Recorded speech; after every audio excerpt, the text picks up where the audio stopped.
네, 지난 주일에는 엘리야의 성천에 관해 말씀을 드렸습니다. 아합 왕 시대에 살았던 엘리야는 참신 하나님과 우상과의 대결에서 여호와께서 참신이심을 모든 사람들에게 증거한 영적인 삶을 살았습니다. 그는 살아서 남긴 위대한 사역 못지않게 삶을 마감하는 그 순간에 더욱 크고 위대한 모습으로 지상을 떠나는 모습도 우리가 보았죠. 그는 죽지 않고 하늘로 바로 승천했습니다. 그의 승천의 세 가지 뜻을 말씀드렸습니다. 첫째는 하나님의 자녀들의 삶의 마지막은 죽음이 아니라 하늘나라에 들어가는 소망임을 확실하게 보여준 것이었죠. 두 번째는 엘리야는 비록 세상을 떠나갔지만 하나님의 사역은 중단되지 아니하고 계속됨을 보여주는 것이었습니다. 마지막으로는 영광스러운 엘리야의 성천을 통해서 하나님의 백성들이 이 세상을 떠난 후에 얻게 될 하나님 나라 영광을 보여주는 위대한 사건이었다는 것을 지난주 말씀드렸습니다. 엘리사는 떠나가는 그 스승을 이제 따라가죠. 그리고 엘리야처럼 자기도 성령의 은사를 갑절이나 받고 싶어 했습니다. 엘리야가 이제 그만 따라오느라 하고 만류했지만 그는 끝까지 마지막 순간까지 스승 엘리야를 떠나지 아니하고 동행을 합니다. 그 두 사람은 이제 길가를 출발했잖아요. 베델까지 갔습니다. 엘리야가 다시 요청합니다. 엘리사야, 청하건대 너는 여기 머무르라. 여호와께서 나를 여리고로 보내시느니라 라고 했지만 엘리사는 계속 따라갔습니다. 요단강을 건너 도착한 곳은 여리고 성이었습니다. 엘리야가 다시 제자에게 묻습니다. 내가 너를 떠나기 전에 너는 무엇을 해주길 원하느냐? 그때 엘리사는 대답하죠. 당신의 성령이 하시는 역사가 갑절이나 내게 있게 해주십시오. 요청을 했습니다. 엘리사가 가장 소원했던 것은 스승처럼 자기도 하나님의 능력을 받고 싶어 했습니다. 하나님께서 그와 같이 하심처럼 자기에게도 같이 하시기를 바랐던 것이죠. 이 일을 위해서 그는 엘리야의 마지막 순간까지 곁을 떠나지 않았습니다. 그들이 함께 도착했던 여리고라는 곳에서 갑자기 하늘에서 불수레와 불말이 나타나 엘리야와 제자 엘리사 사이를 갈라놓았죠. 그리고 엘리야는 해오리 바람을 타고 하늘로 성천을 했습니다. 이제 이 지상에 남은 자는 엘리사 혼자였어요. 그런데 엘리야가 올라가면서 겉옷을 땅에 떨어뜨렸잖아요. 그는 그 옷을 입었습니다. 그리고 요단강 앞에 서게 되었는데 스승처럼 옷을 벗어서 말아 물을 칠 때 요단강이 갈라지고 바닥이 드러났습니다. 그는 스승처럼 하나님께서 그와 함께 하시는 것을 확인하게 되었죠. 스승은 떠났지만 하나님의 능력은 그를 떠나지 아니하고 그와 함께 하시는 것을 그는 알게 되었습니다. 엘리야는 이제 여리고성에 들어와서 얼마 동안 머물게 되는데 이 엘리사가 여리고성에 와 있다는 소문을 듣고 성민들 몇 사람이 찾아왔어요. 그리고는 엘리사에게 도움을 요청합니다. 그것은 여리고성은 좋은 위치를 하고 성은 훌륭한데 그 성에 물이 좋지 않아서 곡식들이 열매를 맺지 못하고 과수들이 익기도 전에 떨어지는 그 문제를 고민하고 있다가 엘리사에게 찾아와서 어떻게 하면 좋겠습니까? 물이 좋지 못합니다. 도와주세요라고 요청을 했습니다. 사실 물은 매우 중요하잖아요. 물은 생명의 근원입니다. 여리고 성에 흐르는 물은 좋지 못했다는, 열매도 못 맺고 그리고 그 물에 들어가면 살지를 못하는, 그래서 성민들은 이 문제를 해결하기 위해서 엘리사를 찾아온 것입니다. 자, 그들이 한 말이죠. 여리고 성의 위치는 좋은데 물이 좋지 못합니다. 이 여리고라는 도시는 지도를 보면 요단강 강변에 위치하고 있습니다. 그리고 교통이 아주 좋습니다. 많은 사람들이 왕래하는 곳이라 도시가 크게 번성하고 성장할 좋은 조건을 갖추고 있었습니다. 외형적으로 보면 여리고성은 다른 도시보다도 훌륭한 도시였어요. 그런데 그래서 그들이 말하기를 이 성읍의 위치는 좋으나 그랬어요. 이걸 영어로 보면은 This town is well situated 이렇게 기록되고 있거든요. 이 위치가 좋다 이 말의 뜻은 자리가 좋다. 우리 말로는 명당 자리다 그런 뜻이 되겠습니다. 좋은 틀을 가진 도시. 사실 여리고성을 역사를 보면 이스라엘 백성이 가나안 땅에 들어올 때 제일 처음에 만난 도시가 여리고성이었잖아요. 그런데 그 성은 이렇게 좋은 자리에 있고 교통도 좋은데 물이 좋지 못했다. 하나님이 창조하신 것 중에 사실 좋지 않은 것이 없잖아요. 여리고성뿐 아니라 창세기 1장 10절에 보면 하나님이 육지를 땅이라 부르시고 물을 바다라 부르시니 하나님이 보시기에 좋았더라. 하나님이 창조하신 모든 만물은 좋았더라. 아주 보기도 좋고 실제 좋은 그런 땅, 바다 있잖아요. 하나님이 지으신 만물 중에 좋지 않은 것은 아무것도 없습니다. 그렇지만 하나님께서 이 여리고성을 좋게 창조했지만 선하게 창조했지만 문제는 그 안에 흐르는 물이었죠. 자, 여리고성에 공급되는 물이 문제입니다. 이 물은 삶의 질을 좌우하잖아요. 물은 인간의 삶에 가장 큰 영향을 미치는 중요한 요소입니다. 물이 없으면 사람이 살 수 없잖아요.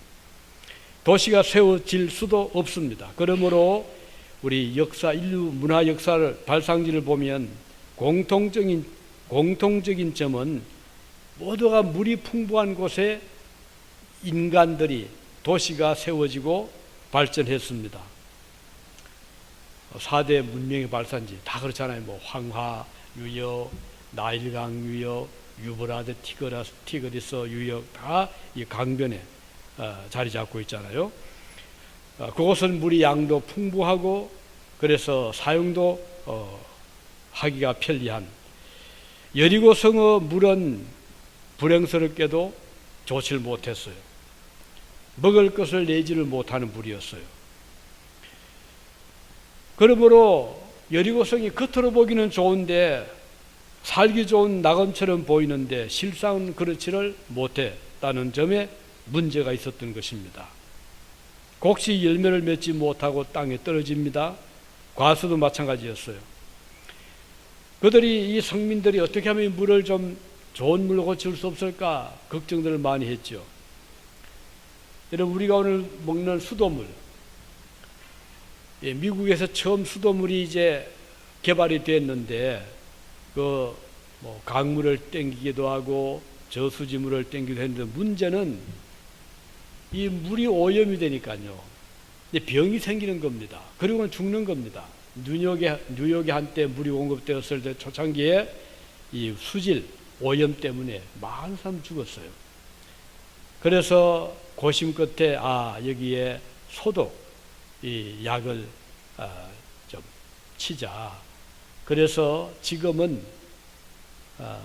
세계 모든 수돗물을 이제 소독을 해서 보내기 때문에 문제가 없게 되었죠. 어떻든 물이 좋지 못하면 생명을 위협하고 그리고 물이 좋지 않으면 곡식이 되지를 않는 것이죠.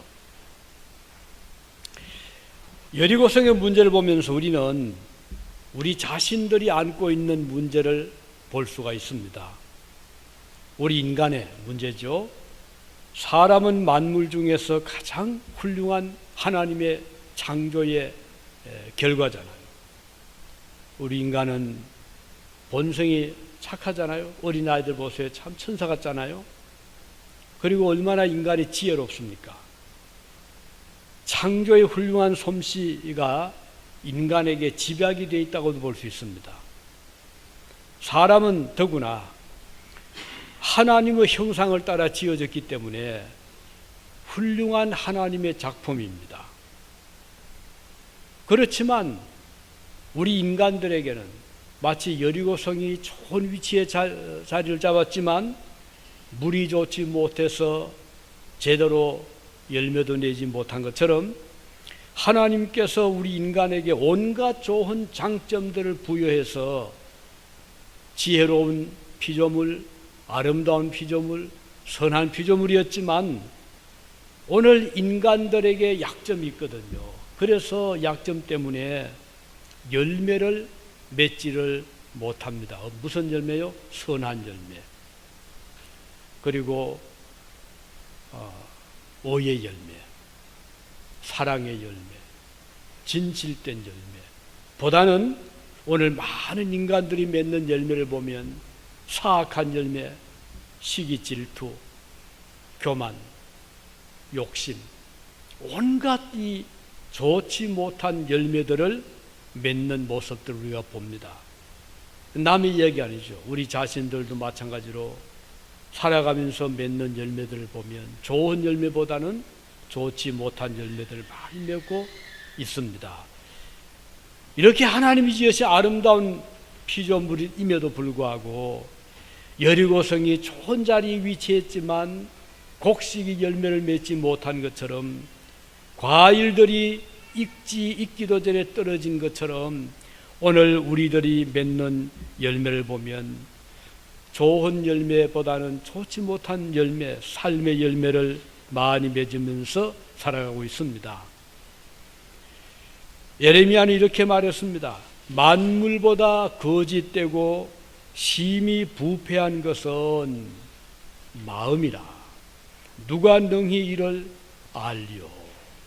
자, 인간의 마음이 선해야 되는데, 착해야 되는데, 진실돼야 되는데, 예레미야는 질타하기를 만물보다 거짓된 그리고 부패한 것은 인간의 마음이다. 이렇게 말씀하고 있습니다.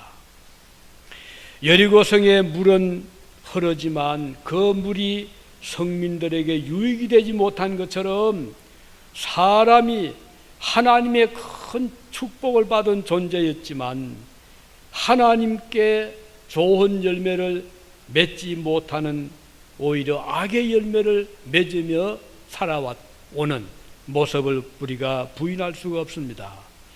사도 바울이 이렇게 말했죠. 인간들은 하나님을 안다고 하지만 하나님께 영광을 돌리지 아니하고 하나님께 감사치도 아니하고 오히려 그 생각이 허망하여지고 미련하고 어두워졌다. 이렇게 말씀하고 있습니다. 쓸모없는 물이 여리고성에 넘쳐 흘렀던 것처럼 오늘 우리 죄인들의 모습은 바로 이와 같은 것이죠. 여기에 문제가 있는 것입니다. 그럴 때 엘리사가 뭐라고 했죠? 그 성민들에게 말했죠. 새 그릇에 소금을 담아 오시오 그랬습니다. 그래서 이 말을 들은 성민들이 가서 새 그릇, 쓰지도 않은 깨끗한 그릇에 소금을 담아서 왔습니다. 엘리사는 그 소금을 가지고 물이 흘러 들어오는 물의 발원지로 가서 그 소금을 물에다가 던졌습니다. 그리고 이렇게 말합니다. 여호와의 말씀이 내가 이 물을 고쳤으니 이로부터 다시는 죽음이나 열매 맺지 못함이 없을지니라 라고 말했습니다. 그동안 여리고에 흘러갔던 그 물이 들어가는 곳마다 식물들이 죽기도 하고 열매를 맺지 못했잖아요. 그러나 엘리사는 말합니다. 다시는 죽음이나 열매 맺지 못함이 없을 것이다. 과연 엘리사의 말대로 그 이후로 신기하게도 물이 들어가는 곳마다 전에는 죽었는데 곡식이 죽고 또 짐승들이 제대로 살지 못했는데 신기하게 엘리사가 소금을 물에 넣은 이후로는 곡식들이 열매를 맺기 시작합니다. 과수들은 맛있는 과일을 생산하고 그 과일이 다 익기까지 땅에 떨어지지 않습니다. 참으로 놀라운 변화가 일어났습니다. 사실 엘리사가 물에 던진 소금 자체의 무슨 화학적인 변화 때문일까요? 그렇지는 않잖아요. 우리가 상식적으로 생각해도 소금물이 식물에 좋을 것이라고 생각하지 않잖아요. 그리고 죽음을 방지한다고도 볼 수 없잖아요. 과학적으로 보면 아무런 근거가 없습니다. 소금이 아니라 차라리 식물이 필요한 좋은 거름을 넣어준다거나 아니면 이 산성을 알칼리로 바꿔주는 그런 물질이라면 모르겠는데 소금 가지고 이렇게 바뀌어진다는 것은 이건 하나님의 특별한 은혜, 능력이 아니고는 불가능합니다. 그러면 왜 엘리사가 소금을 가져오라고 했을까요? 우리 소금과 관련된 성경의 그 글들을 쭉 살펴보니까요, 소금에는 두 가지, 성경이 말하는 소금은 두 가지 측면이 있더라고요. 하나는 부정적인 면이 있고 하나는 긍정적인 면이 있는데, 우선 부정적인 면을 보면 롯의 아내가 하나님 말씀을 거역하고 돌아보지 말라고 했는데 집을 나온 소돔 고모라 성을 돌아보았잖아요. 어떻게 됐죠? 돌아보는 순간 몸이 소금 기둥이 되었다. 그래서 그 이후에 사람들이 롯의 아내가 소금 기둥이 된 것을 보면서 얼마나 두려워했겠습니까? 이것은 부정적인 면이잖아요. 그리고 신명기서 29장에 보면 이스라엘 백성이 우상을 섬기고 하나님을 떠나게 될 때 그 땅이 저주를 받아서 소금처럼 된다는 기록이 나옵니다. 이것도 부정적이잖아요. 소금 땅이 된다 이 말입니다. 그리고 에스겔 선지자도 에스겔서 47장에서 말하기를 이스라엘 백성들이 범죄함으로 땅이 저주를 받아서 소금 땅이 될 것이라 이런 말씀이 나옵니다. 이걸 보면 이건 다 부정적입니다. 소금이 땅을 좋게 하는 것이 아니고 곡식이 자랄 수 없는 그런 소금 땅으로 바뀐다. 그리고 예수님께서 마지막 심판을 예언하시면서 악인들이 받을 심판의 엄중함을 말씀하실 때 그 심판은 마치 불로서 소금 치듯함을 받으리라. 마가복음 9장 49절에 이 말씀 보면 심판의 무서움을 소금 심판이라고 표현하고 있습니다. 이상의 말씀들은 성경이 말하는 소금의 부정적인 면입니다. 그러나 또 다른 쪽을 보면 긍정적인 좋은 면이 있습니다. 소금이 우리에게 주는 좋은 면. 사실 소금이 없으면 우리 못 살잖아요. 우리 역사를 보면 우리 한국에도 소금 장수 이야기가 많이 나오잖아요. 옛날에 소금 장수가 소금을 지고 마을마다 산을 넘고 언덕을 넘어 장사를 하는 여러 가지 에피소드 그런 이야기들이 있잖아요. 소금은 이제 바닷물이 정발되면 이제 마지막 남는 그 소금 그걸 이용하기도 하고, 바다가 없는 지역에서는 땅에서 소금을 캐내잖아요. 그러니까 소금은 인류 역사와 함께 시작이 된, 옛날부터 소금이 있어왔고 소금 없이는 우리가 살 수가 없는데, 우리 주님께서 말씀하시기를 누가복음 14장에 소금은 좋은 것이다 라고 했으면 그 이유는 소금은 음식에 맛을 내기 때문입니다. 아무리 요리를 잘해도 간이 맞지 않으면 맛이 없잖아요. 그래서 소금이 맛을 적당히 내주면 아주 맛있는 음식이 됩니다. 바울 사도는 말씀하기를 골로새서 4장 6절에서 너희 말을 항상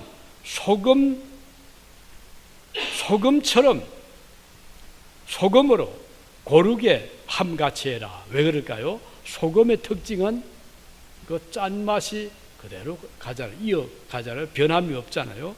그 말은 우리가 말을 할 때 자꾸 말을 바꾸지 마라, 이런 뜻입니다. 오늘은 이 말 했다가 내일은 저 말하고 계속 바뀌게 되면 어느 말을 믿을 수가 있겠습니까? 우리 성도들은 말을 처음과 마지막이 같도록 노력을 해야 됩니다. 그 사람 말 그렇게 해서 그건 틀림없다. 그런데 어떤 사람은 말이 너무 쉽게 바뀝니다. 아침에 말이 다르고 저녁에 말이 다릅니다. 어제의 말이 다르고 오늘의 말이 다르고 환경 따라 막 바뀌고 사람 대상 따라 바뀐다면 이거 문제가 큰 거죠. 그래서 우리는 이 말을 신중하게 할 필요가 있고, 말에 소금을 치듯이 그 사람의 말은 변함이 없다, 이런 말을 들을 수 있다면, 그래서 이 소금으로 고르게 함같이 너희 말을 그렇게 조심해라 라고 말씀했고요. 이 뜻은 세월이 흘러도 소금의 맛을 잃지 않는 것처럼 우리 그리스도인들은 말을 할 때 신중하게 하고 자꾸 말을 이렇게 바꾸지 마라, 그런 뜻이 있습니다. 즉 거짓말을 자꾸 보태지 마라, 그 뜻이죠. 그래서 성경이 말하는 소금의 중요한 의미는 변하지 않는 언약의 말씀이다, 그런 의미가 있습니다. 출애굽기 30장 35절에도 소금을 쳐서, 이번에는 성결하게 해라 그랬어요. 소금은 하나가 성결하게 하는, 왜 그럴까요? 소금이 들어가면 부패를 방지하잖아요. 깨끗하게 하거든요. 소금물로 우리가 씻으면 함부로 박테리아가 거기에 기생하지를 못합니다. 그래서 소금의 역할 중에 하나는 불변의 소금, 또 한 가지는 성결하게 하는 역할을 한다는 뜻입니다. 그래서 출애굽기 30장 35절 말씀한 대로 소금을 쳐서 성결하게 해라 라고 했고요. 그리고 민수기 18장 19절에 보면 여호와 앞에 너와 내 후손에게 변하지 않는 소금 언약이니라. 언약과 소금을 연결시킵니다. 자, 여기 엘리사가 성민들에게 한 번도 사용하지 않은 깨끗한 그릇에 소금을 담아 오너라 라고 했잖아요. 그렇게 함으로 물을 변화시키는 중요한 요소로 정결함을 강조한 것으로 볼 수가 있습니다. 엘리사가 소금을 물의 근원에 던짐으로 물이 정결하게 변화가 되어서 이제부터는 이 물을 먹는 모든 생명체가 죽지 않고 생명을 얻게 되고 곡식과 과일나무에 열매가 충실하게 맺히는 놀라운 결과를 가져왔습니다. 2018년도 지금, 그죠? 그러면 엘리사가 살았던 때가 언제입니까? BC 한 700년경으로 보거든요. 그러면 2700~800년 전에 엘리사가 물의 근원에 소금을 넣음으로 오늘날까지 여리고에는 곡식도 잘 되고 열매들이 잘 맺힙니다. 어떤 관광이 얼마 전에 여리고에 들렸는데 그렇게 과일 맛이 좋더라는 이야기를 어느 글에서 읽었습니다. 정말 그 여리고 주변에 가면 푸른 나무가 아직 보이거든요. 엘리사 시대 때 엘리사가 한 번 던졌던 그 소금의 역할이 지금도 유효함을 볼 수가 있습니다. 자, 우린 여기 영적으로 열매를 맺지 못하는 여리고 성처럼 오늘 우리 죄인들의 삶에 있어서 어떤 열매를 맺습니까? 열매는 행동의 결과잖아요. 우리 인간들이 좋은 열매를 맺을 수도 있고 좋지 않은 쓸모없는 열매를 맺을 수도 있는데, 오늘 이 세상에 많은 사람들이 살아가면서 선한 열매를 맺는 자들보다도 우리를 포함해서 악한 열매를 많이 맺잖아요. 거짓의 열매, 또 욕심의 열매, 그리고 교만의 열매, 사악의 열매. 우리가 맺는 열매를 한번, 내가 그동안 살아오면서 맺어온 열매들을 뒤돌아보면 부끄러운 열매를 많이 맺지 않았습니까? 우리가 아무리 마음에 각오하고 결심을 해도 마치 여리고성에 농부들이 열심히 좋은 곡식을 뿌리고 씨를 뿌려도, 과수를 심어도 그해 가을이 되어서 맺힌 것을 보면 제대로 익지도 않고 떨어져 버리고, 그리고 곡식이 죽어버리고 한 것처럼 오늘 죄인들의 삶에 있어서 맺히는 열매를 돌아보면 얼마나 많은 악한 열매들이 많이 맺히잖아요. 오늘 우리 사리 주변에도 우리가 다 몰라 그렇지요. 끊임없는 여러 가지 일들이 일어나잖아요. 그래서 우리 인간들이 저지르는 죄악들이 오늘 우리 주변에 많이 일어나고 있습니다. 도둑이 성행하고, 강도가 성행하고, 살인사건이 나고, 요즘 학교 총기사고 보십시오. 어제 그저께도 또 총기사고 또 있었더구만요. 미국 학교에서 끊임없이 이런저런 사고들이 일어나고 있는데, 미국뿐이 아니잖아요. 온 세상에 인간들이 맺고 있는 열매들을 보면 살인사건들, 절도, 강도, 온갖 테러, 이런 사건 사고들이 맺히는 열매들을 보면 좋은 열매가 없습니다. 자, 이렇게 오늘 사악한 열매가 많이 맺히는 이 세상에서 엘리사가 요구했던 소금을 가져와라. 소금의 언약이잖아요. 하나님과의 언약. 자, 이런 죄인들이 하나님과 언약을 맺게 되면 그 소금 언약이 우리에게 임하게 되면 변화가 됩니다. 어거스틴이라는 성인 알죠? 그 성 어거스틴 이렇게 말하죠. 그는 젊을 시절 타락했습니다. 방탕했습니다. 집을 가출하여 온갖 그 방탕한 생활을 했잖아요. 이교에도 빠져보기도 하고. 그 어머니 모니카는 믿음이 좋은 분이었어요. 그래서 아들을 위해서 평생을 기도했잖아요. 이 어거스틴이 아프리카를 헤매다가 중동 지역을 헤매다가 저 유럽 이태리까지 갔습니다. 그가 이태리 밀라노라는 곳에 갔는데, 거기 밀라노는 그 대성당이 있습니다. 지금도 밀라노 성당이 유명하잖아요. 근데 밀라노 성당은 관광지가 지금 되어 있습니다. 그렇지만 그 성당에 들어갈 때 그 출입 입구에 문지기처럼 경비원이 딱 서 있습니다. 이 경비원은 뭘 하는 거 아니?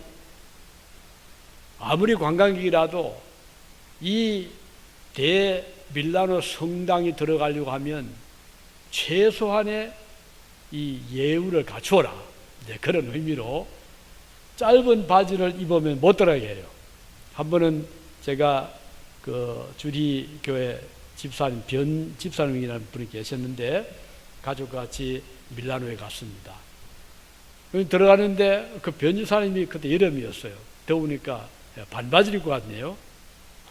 그랬더니 딱 붙잡는 거예요. 안 된다, 들어가죠. 그래서 그 변 집사님 밖에서 우리가 다 안에 그 예배당 안에, 성당 안에 쭉 둘러보고 나올 동안에 밖에 기다린 적이 있었는데, 이 밀라노 대성당의 주교가 암브로시우스라는 분이었어요. 대주교가. 근데 이 어거스틴이 어느 날 그 성당에 들어가서 이렇게 앉아있는데, 마침 그 암브로시우스가 설교를 했어요.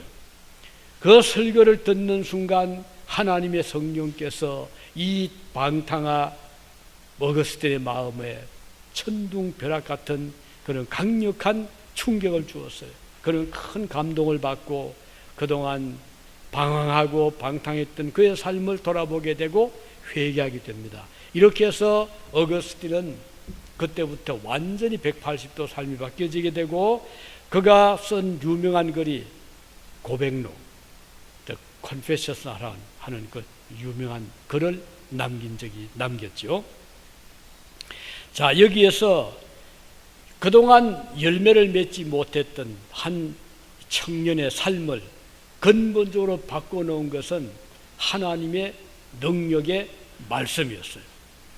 오늘 이 본문을 보면 물을 고쳐서 생명수로 바뀌게 한 것은 소금 자체가 아니라 21절에 보면 여호와의 말씀이라 하고 있습니다. 엘리사는 하나님께서 말씀한 대로 소금을 가져오게 했죠. 그리고 그 소금을 물에 던졌을 때 소금의 능력이 아니라 하나님의 말씀의 능력으로 소금 그 물이 바뀌게 된 것입니다. 열매가 맺지 못하던 물이 이제는 열매를 잘 맺는 그런 좋은 물로 바뀌어지게 되었고 그 여리고성을 살려내는 기적이 일어나게 된 것입니다. 하나님의 말씀은 이렇게 능력의 말씀입니다. 반드시 그 열매가 맺힙니다. 이사야 선지자는 이렇게 말씀했습니다.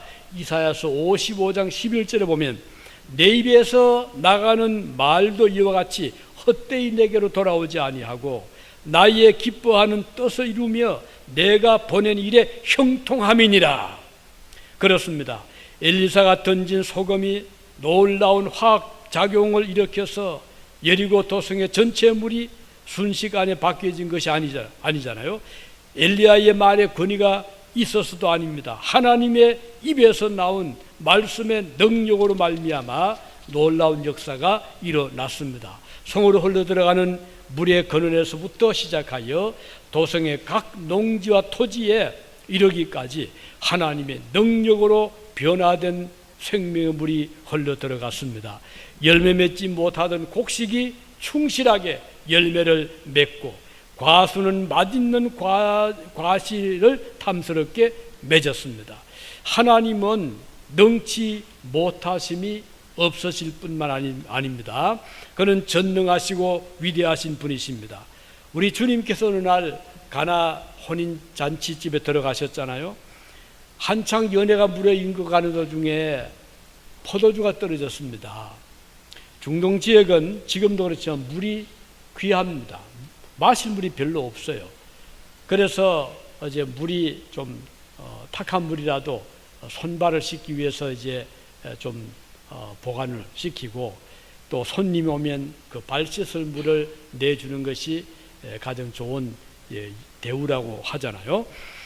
그런데 포도주가 떨어졌어요. 그래서 그 중동 지역 사람들은 물을 마시는 것이 아니라 이제 포도주를 이제 마시는, 특히 이런 잔치집에서는 그것이 하나의 그 대접하는 그 방법입니다. 그런데 포도주가 떨어진 것은 혼주에게는 굉장히 수치가 되고 또 잔치집 분위기를 완전히 아주 내려앉히는, 그래서 걱정을 태산같이 하게 됩니다. 이 소식을 예수님이 들으셨어요. 그때 주님께서 하인들에게 시켰죠. 저 돌 항아리에 물을 채우라. 아구까지 채우라. 그 돌 항아리가 몇 개 있었어요. 거기에 이제 가득 채웠어요. 그랬더니 주님께서 이제는 떠서 연회장을 갖다 주어라. 그 하인들 시킨 대로 조금 전에 부었던 물을 떠서 갖다 주었는데 연회장이 그 물로 바뀐 포도주를 맛을 보고 깜짝 놀랍니다. 아니, 잔치집의 보통은 처음에는 질이 좋은 포도주를 내다가 좀 취하면 별로 안 좋은 포도주를 내는데 어떻게 이 집은 처음 보다가 이렇게 좋은 포도주를 지금 내오느냐, 너무너무 이제 좋아하는 거예요. 그래서 그 잔치집이 더 즐거운 잔치가 되었다. 그런 내용이 요한복음 2장에 나오잖아요. 자, 여기에서 우리 주님이 마실 수 없는 별로 가치 없는 물을 변화시켜서 포도주를 만든, 이것은 복음의 능력을 보여주시는 것입니다. 하나님의 복음이 우리 인간에게 임하게 되면 인간은 변화를 받습니다. 사람은 바뀝니다. 그래서 전에는 열매 맺지 못하던 여리고 성의 토지처럼, 전에는 마실 수 없는 잔치집의 그 물처럼 쓸모없던 죄인들의 모습이지만, 복음을 받아들일 때, 하나님 말씀이 임재할 때 삶은 변화가 되고 좋은 열매를 맺는 완전히 근본적인 변화가 임하게 된다는 것을 이 복음의 하나의 능력으로 이 사건은 보여주는 것입니다. 그래서 오늘 우리 그리스도인들은 이와 같이 과거에 믿지 아니할 때, 하나님을 몰랐을 때, 그리스도를 모를 때는 우리가 살아오면서 온갖 악의 열매를 맺으며 살아왔습니다. 그래서 하나님을 멀리 떠나고 하나님 없이 캄캄한 속에 악을 범죄인 줄도 모르면서, 죄인 줄도 모르면서 욕심 그대로 가지고 교만된 마음으로 나를 중심해서 우리는 살아왔잖아요. 그런데 하나님의 복음의 말씀 우리에게 임하게 되면, 아, 이것이 죄구나, 이것은 하나님이 기뻐하지 아니하시는구나, 이것은 나의 삶의 목적이 될 수 없구나, 이것은 내가 버려야 될 것이구나, 너무나 많은 것을 하나님 보게 하시거든요.